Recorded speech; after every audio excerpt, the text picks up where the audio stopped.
15, 20, 25, 30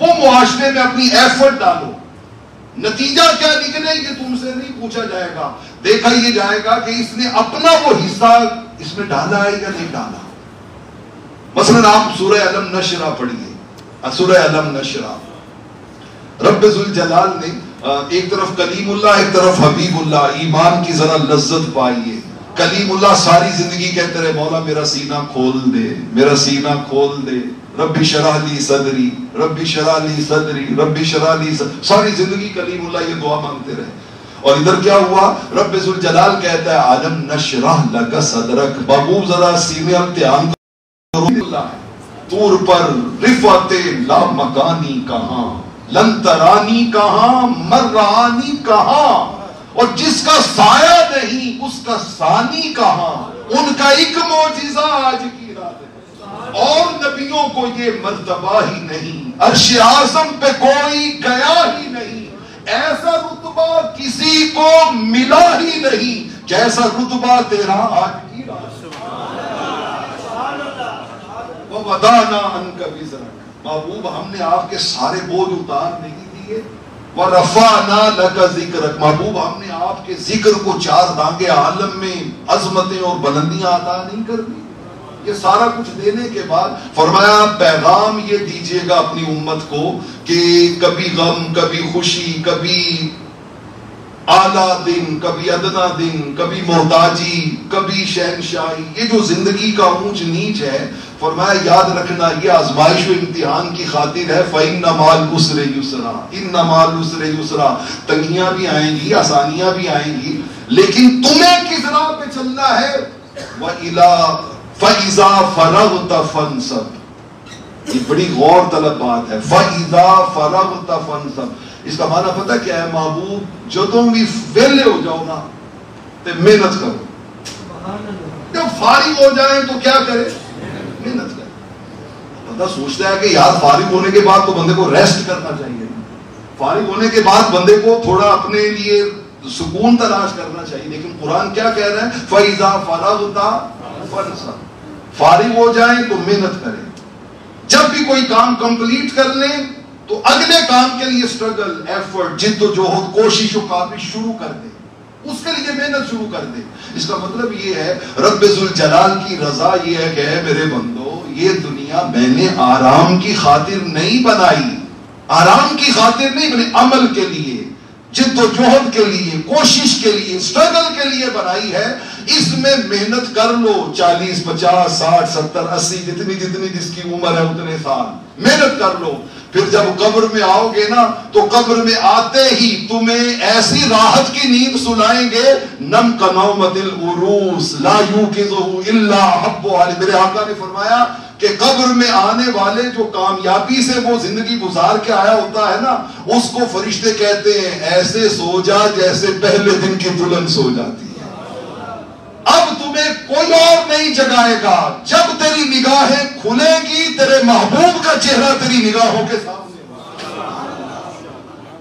جب فارغ ہو جاؤ محنت کرو، جب فارغ ہو جاؤ تو محنت کرو. اس کا معنی کیا ہے؟ حضرت عبداللہ ابن عباس رضی اللہ تعالیٰ عنہ سے کسی نے پوچھا کہ حضور یہ اس کا معنی کیا ہے کہ فارغ ہو جاؤ تو محنت کرو؟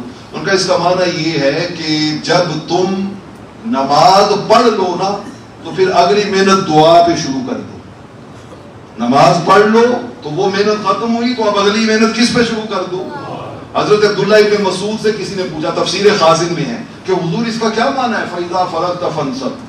آپ نے فرمایا اس کا معنی یہ ہے کہ جب فرض نمازوں میں ریگولیرٹی آ جائے نا، 5 نمازیں تم ریگولر پڑھنی شروع کر دو اور کہو کہ یا اللہ کا شکر ہے مہینہ ہو گیا میری کوئی نماز قضا نہیں ہوئی، فرمایا پھر تم اگلی محنت تہجد پہ شروع کر دو کہ یار میں نے 5 نمازوں پہ نہیں رہنا، میں نے پچھلی رات کو اٹھ کے اللہ کے سامنے میں کیا ادا کرنی ہے، تہجد بھی پڑھنی ہے. تو بہت سے اقوال.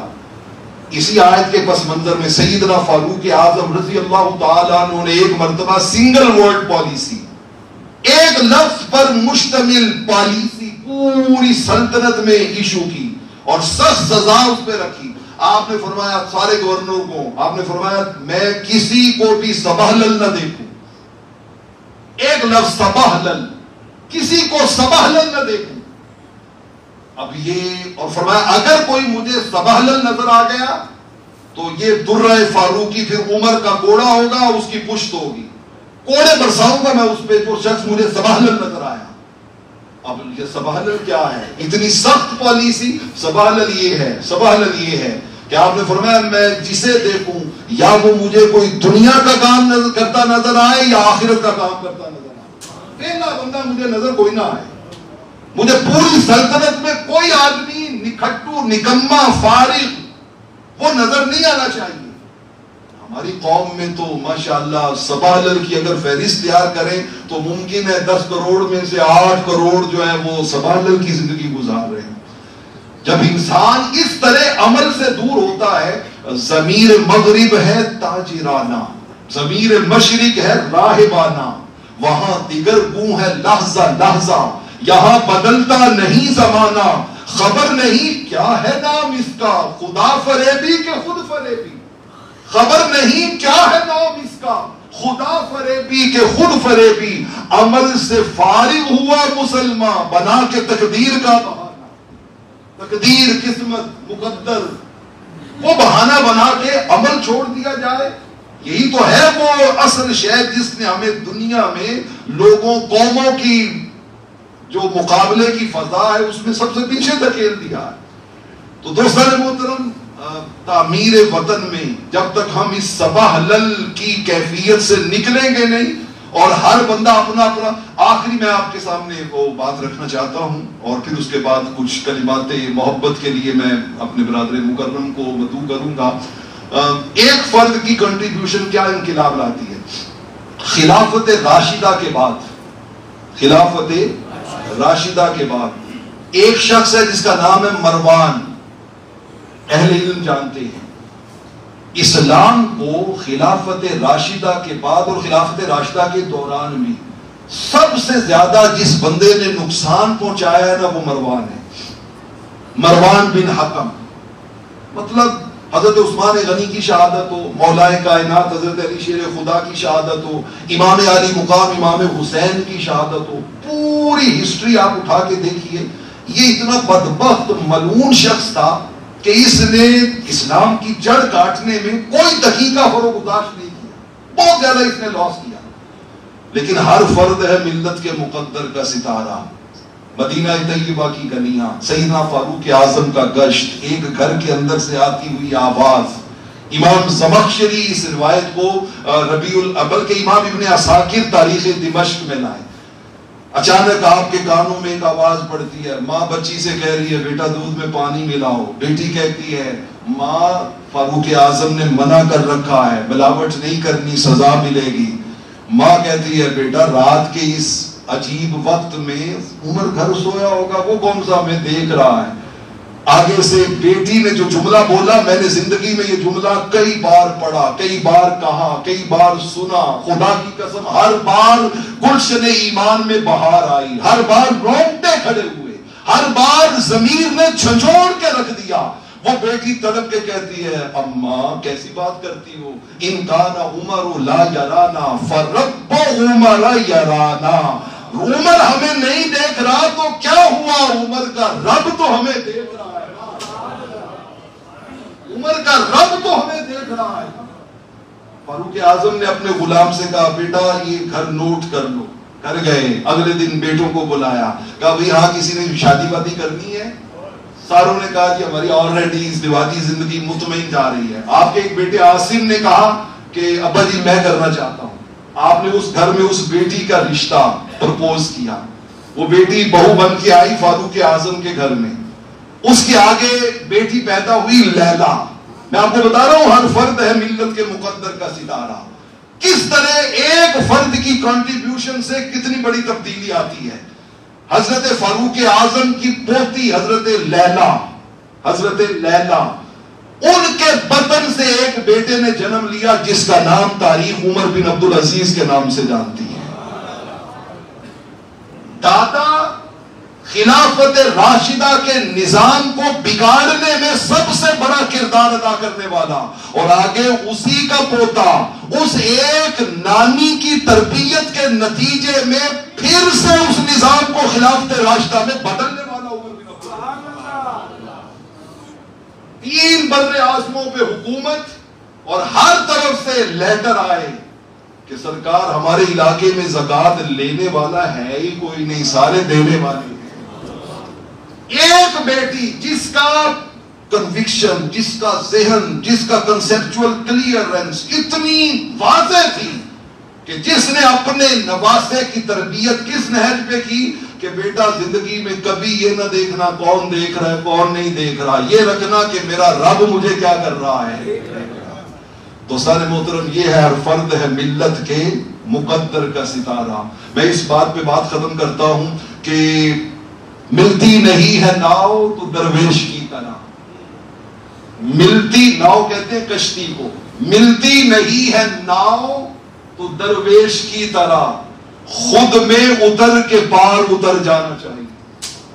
پھر کشتی مت ڈھونڈیں، اپنے آپ کو کشتی بنا لیں، اپنے من میں ڈوب جائیں، پھر دیکھیے سراغ زندگی کس طرح آپ کی زندگی کو منور و روشن کرتا ہے۔ ہم ایک بدلیں گے تو گھر بدلیں گے، گھر بدلیں گے تو انشاءاللہ پھر معاشرہ بھی بدلے گا۔ رب ذوالجلال ہمیں تعمیر وطن میں اپنا یہ کردار ادا کرنے کی توفیق عطا فرمائے۔ تشریف رکھیے گا۔ میں انتہائی ادب سے اپنے والد گرامی کی جگہ پہ میرے لیے محترم علامہ حافظ محمد احمد قبر صاحب، ڈائریکٹر ایسے ساکی اسلامک سینٹر جاپان، ان سے گزارش کرتا ہوں کہ وہ کچھ کلمات محبت آپ سے ارشاد فرمائیں، اس کے بعد انشاءاللہ پھر ہم نماز ادا کریں۔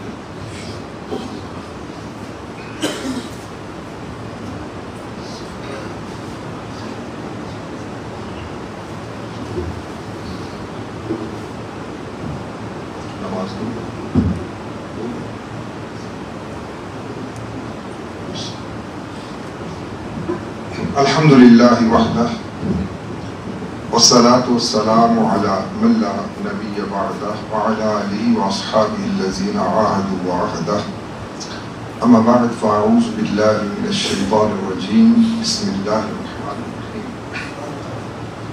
الحمدللہ، میرے لیے خوش بختی ہے کہ آج میں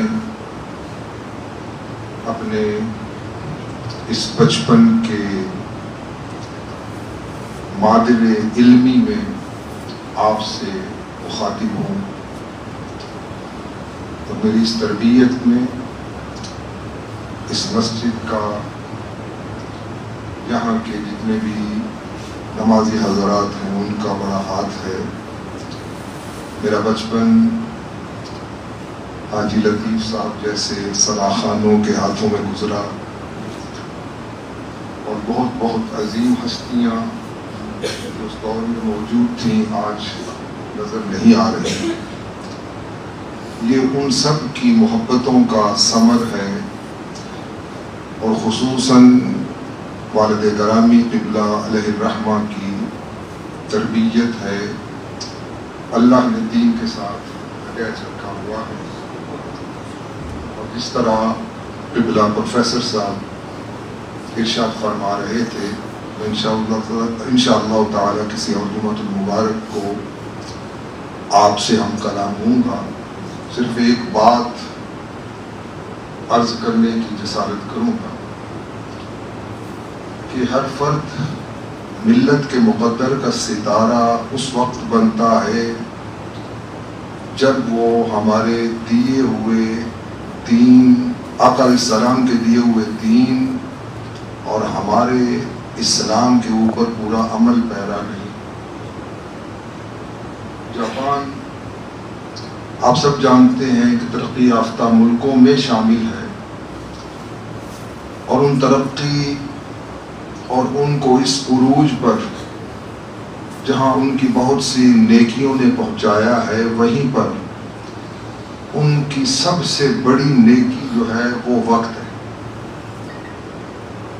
وقت، آپ شام 8 یا 9 بجتے ہیں تو پورا جاپان جو ہے وہ سو جاتا ہے، اور صبح جب تہجد کا ٹائم ہوتا ہے 4 بجے کا تو ساری قوم اٹھ جاتی ہے، چاہے بچے ہوں، بڑے ہوں، بوڑھے ہوں، عورتیں ہوں، مرد ہوں۔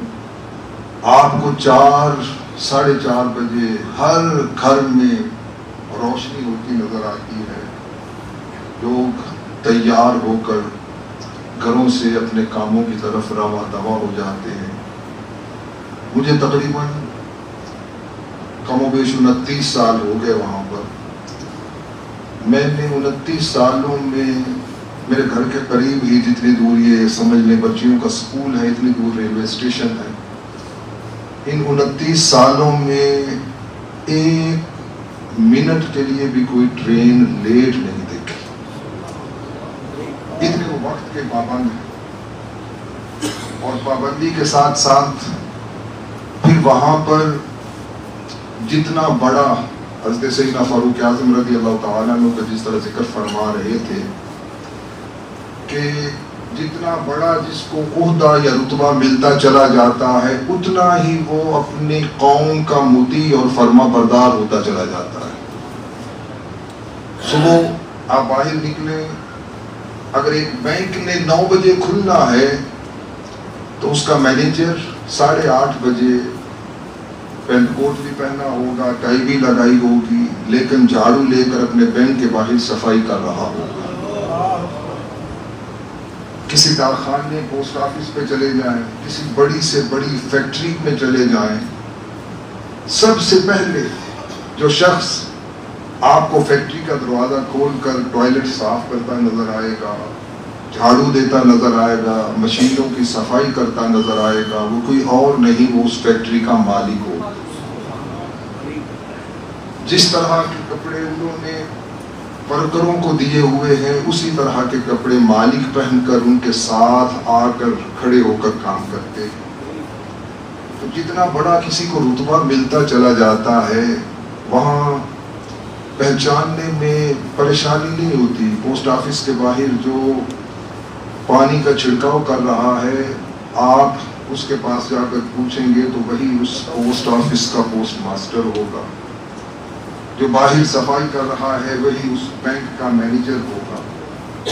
تو جس طرح اسلام ہمیں یہ سبق دیتا ہے کہ جتنی بڑی ذمہ داری تمہارے اوپر آتی چلی جائے اتنا ہی تم اللہ کے حضور جھکتے چلے جاؤ. وہ قوم جتنی بڑی ذمہ داری اس کے اوپر آتی ہے اتنا ہی اللہ کے حضور, بے شک وہ اللہ کو نہیں مانتے لیکن پچھلے دنوں آپ نے کئی مرتبہ پڑھا ہوگا دنیا کا ایماندار ترین شہر ٹوکیو کو قرار دیا گیا. کم و بیش ارب ہار روپیہ.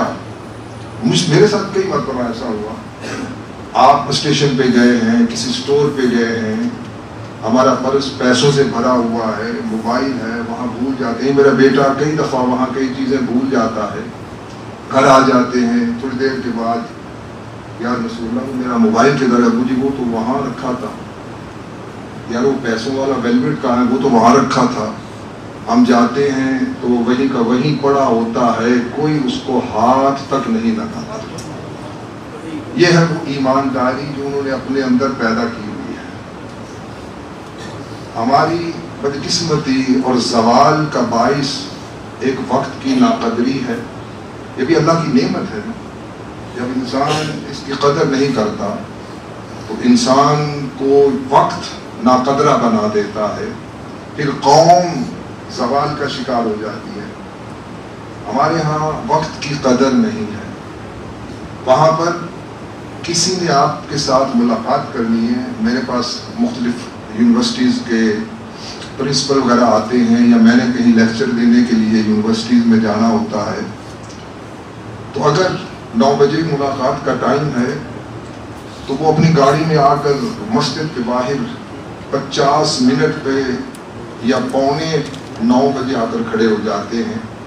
9 بجے کا ٹائم ہے, 8:59 پر انہوں نے آ کر میرے دروازے کو ناک کرنا ہے اور آ کر کہنا ہے جی 9 بجے آپ کے ساتھ ملاقات کا وقت تھا, ہم آ گئے ہیں. تو میں ان کو اندر بٹھاتا ہوں, مسجد کا وزٹ کراتا ہوں. تو وقت کی جو قومیں قدر کرتی ہیں, پابندی کرتی ہیں, اللہ تعالیٰ اس عمل کی بدولت انہیں عروج عطا فرماتا ہے. اور جو اللہ کی اس نعمت کی ناقدری کرتی ہیں وہ آپ کے سامنے ہے. پھر ہمارے اسلامی ملکوں کا زوال, ہمارے معاشروں کا زوال آپ اور میرے سامنے روز روشن کی طرح واضح ہے, عیاں ہے. تو جس طرح وہ فرما رہے تھے کہ ہر فرد ہے ملت کے مقدر کا ستارہ، تو میری یہ ریکویسٹ ہوگی کہ پہلے ہم اپنے آپ کو بدلیں، وقت کی پابندی کریں، وقت کی پابندی کریں گے۔ وہاں پر جیسے میں نے عرض کیا شام کو بڑے بڑے سٹورز، بڑے بڑے بچوں کے پارک 5 بجے سب بند ہو جاتے ہیں اور 7 یا 8 بجے پوری قوم سو جاتی ہے۔ 8 بجے کے بعد کسی کو فون کرنا اس معاشرے میں بہت برا تصور کیا جاتا ہے، کوئی فون نہیں کرتا کسی کو کہ نہیں وہ سو رہے ہوں گے، میں فون نہیں کرتا۔ اور صبح 4 بجے جب تہجد کا اللہ کی رحمتوں کا وقت ہوتا ہے، اس وقت وہ ساری قوم اٹھ پڑتی ہے۔ بے شک وہ اللہ کو نہیں مانتے، لیکن اللہ ان کے ان عملوں کی بدولت انہیں اتنا عطا فرماتا ہے، اتنا عطا فرماتا ہے جو ہماری سمجھ سے بھی باہر ہے۔ اور اللہ انہیں دے رہا ہے، کیوں دے رہا ہے؟ کہ وہ اللہ کی ان نعمتوں کی قدر کرتے ہیں۔ ہمیں بھی ان نعمتوں کی قدر کرنی چاہیے، تب جا کر ہمارا معاشرہ تبدیل ہوگا۔ میں شکر گزار ہوں قبلہ پروفیسر صاحب کا، انہوں نے مجھے چند گزارشات کہنے کا حکم ارشاد فرمایا۔ اللہ تعالیٰ مجھے اور آپ کو اپنی طرف سے دی